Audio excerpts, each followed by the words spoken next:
So number 5 says many successful investors buy after prices drop. This is one of my favorite conversations to have. So let's think about this. So we know the market goes up and down. Sometimes it's more volatile than other times. But say you own Coca-Cola, for example, and today, or when you wake up in the morning, it's trading at $50 per share. All right, cool. The day goes on, there's some news that comes out about a war or some other event, maybe spending is down or whatever. Unemployment rate.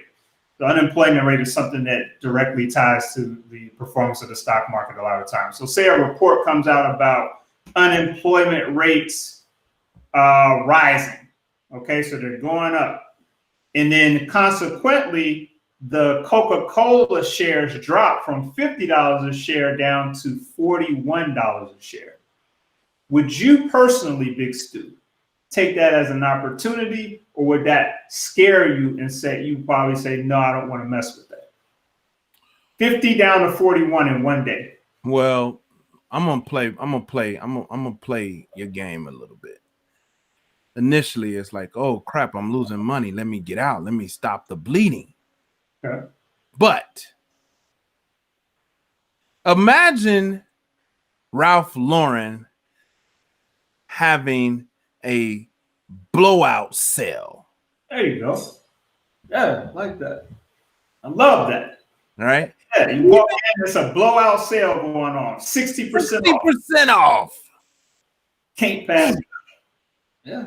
And even if they are going out of business for life,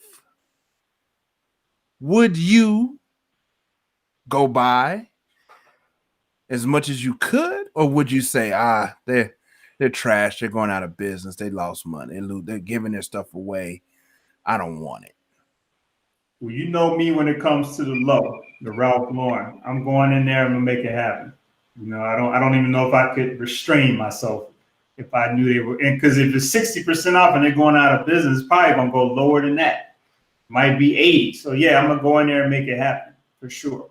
But in this case that you described with Coca-Cola and many other companies that are traded openly on the market, they don't go out of business like that. Like, they have a drop, but they're likely to still be there tomorrow.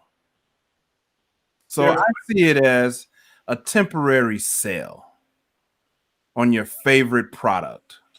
Yeah, I agree with you, man. I see it as a temporary sale too. And sometimes that temporary sale could last for a while. I mean, remember when COVID first hit the scene, you know, the market was down for a minute, you know, to the point where some people were like, yo, I don't know if it's gonna go back up. But we know from history it always ends up going back up.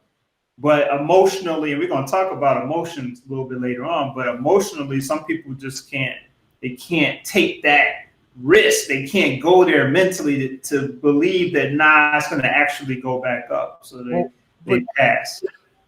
So I think about that. Those people, anytime somebody says, you know, oh man, the market is going down, I'm like, look, so while the market is going down on your end, somebody eating off the market, somebody eating off the market. And we saw, while what was the market going to go back up, but we saw what Netflix was doing and Zoom was doing and Hulu or Disney. And it's like, how is Disney going up? How is Disney surviving? And they don't, all their theme parks are down because they got ESPN and they got Hulu. And so while you thinking that is down, I advise you, and I use that term very, very loosely.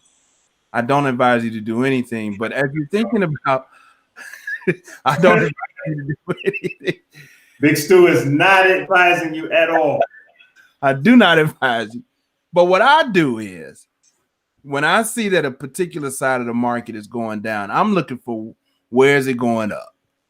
Okay. And how can I get in on the ups? Yeah, I like that. Yeah, there's nothing wrong with that. I mean, you know, what you have to think about is that's where doing your research and all this other stuff comes into play. Because it's like, if you're doing your research and you're looking around and you're kind of doing your analysis, that's the word we don't want to forget about. Then you may be able to understand, hey, it's down, so it is going to go back up. Let me go ahead and cop this while it's low. Because once I kind of understood this, it made sense. It's like, why would I purchase it at $51 or $50 when I can get it for $41? That doesn't even make any sense. Like, we don't even do that in real life. If you walk into a store and see a bow tie for $80 and you know you can get it for $70, why would you waste $10? Yeah. And no different here. It's the same thing. Now we're talking a different kind of strategy. What if you know you could probably get it lower, but what if you don't have the time or you don't care to wait for it to go lower, but you anticipate it to go much higher than where it already is, so you can still get in now and take advantage of future increases in 5 years, 10 years, 20 years. Yeah. Or if you want to play the day trading thing, you might be a person like, I'm going to take advantage of it tomorrow when it go back up. So and people do this. There's nothing wrong with so let's go back to the $50 example. Let's go back to this. So it's $50 a share. It drops down to $40 in one day. The time frame of it dropping back down really doesn't matter. Who cares? It's $40, but it was $50. There are people out here who make their money they'll go in and buy 100 shares at $40. Yeah.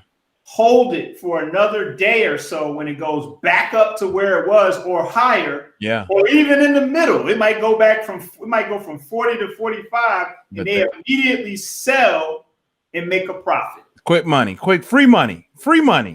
People do that all day, every day that the market is open. And there's nothing wrong with that. That's some quick money, man. Now, do you consider my East Coast brethren, do you consider investing in stocks gambling? What a fantastic question, man. I've had that conversation with so many people. My father specifically will tell you, and hopefully he doesn't mind me sharing this, but Dad, I'm going to share it anyway. He says that, and he's participated in the market, but he considers stock investing as gambling. And what I would say to that is, it could be. It could be gambling. Could be gambling. I'm learning you more and more, and I see how you roll. It could be. It could be gambling. So let's say it's gambling. Let's say it's CeeLo. Yep. Let's say it's crap. What are some side bets in stock investing? What are some side bets? I know what my point is. Okay. Right? I know my point is a hard foe if I'm shooting craps. Sure. So what are some side bets that you can think of? I don't know. Maybe we could table. No. Let's do it. No, we're going to talk about it. I want to do one thing before we do that, though. I want to go back to something real quick. We're going to go back to this, because that's an important question that you're asking. But I want to take it a step back real quick. That's why you kind of see me looking around, because I want to make sure I don't forget this. I want to talk about, when is it gambling, real quick. Okay. When is it? We put that out there. When is it gambling? Okay. So it's gambling to me, and this is my personal opinion, when you are making decisions in the market with no analysis. There's no fundamental analysis. There's no technical analysis. So you don't know anything about the company. You don't have probably don't know what the products are. You just aren't armed with much information, and you go in and you start making moves. You start buying, you start selling and shaking and baking, but you do not have any knowledge to make an analysis with. You're gambling. Let me add to that. And if you are using money that you need, if you are using money that will make or break you, it's a gamble.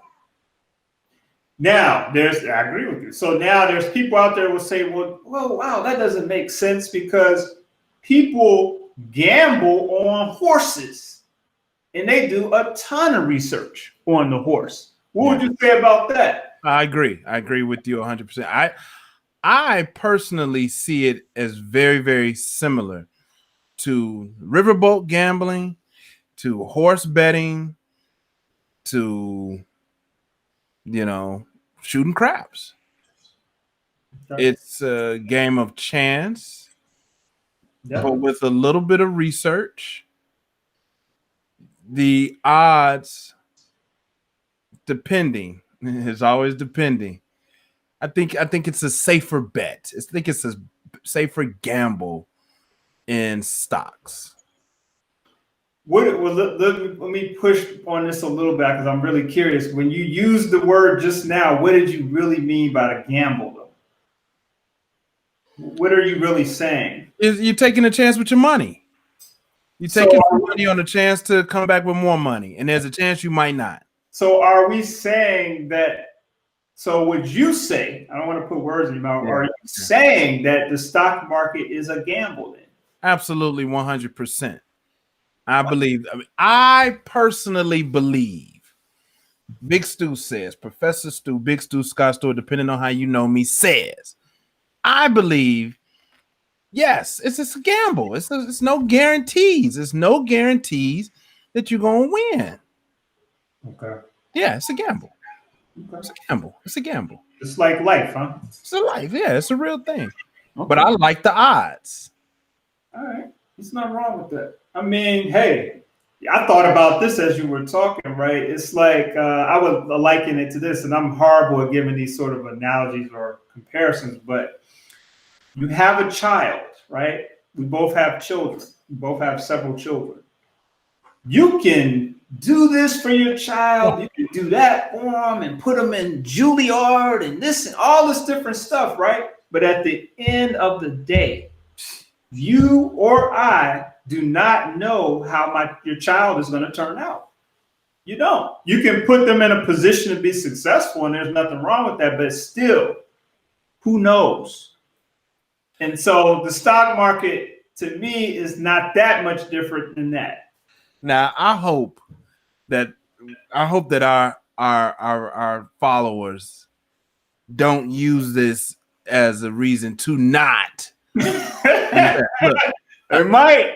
I'm on a mission right now. I'm trying to get as many of us people, Black Americans, to start investing in stocks. Yeah, I'm trying. I just want you to get in the game. I want you to get in the game. Yeah, I do too. I mean, so let's go back to the kid example. Again, here's the other side of it. The more you know about your child, the more successful you can be with your child, right? So like if you got kids, and so I'm gonna clean that up a little bit, but I think it's good to see both sides. Like, okay, if I don't spend any time knowing my child or I don't really pay them any attention, the success level drops now. Yeah. Right. So as with anything in life, I think our point to this entire conversation is there are things that you can do, all the things that we've been talking about to improve your chances of success in any type of investing. Well, stock, real estate, all this stuff. Well, let's go back to number 6 then, and we'll come back to that gambling scenario later, side bet question later. Okay. We'll come up with the side bet question. Yeah, we need to talk about that before we get off. Because there are some side bets, right? We need to talk about that. All right. Sure. All right. So, all right, number 6. All right, and let me do this real quick. You are rocking with the Money Sex Gen X podcast. This is season 3. Can you believe it? Season 3, episode number 2. And we're talking about the 10 things that they don't tell you, middle class, upper middle class, about stocks.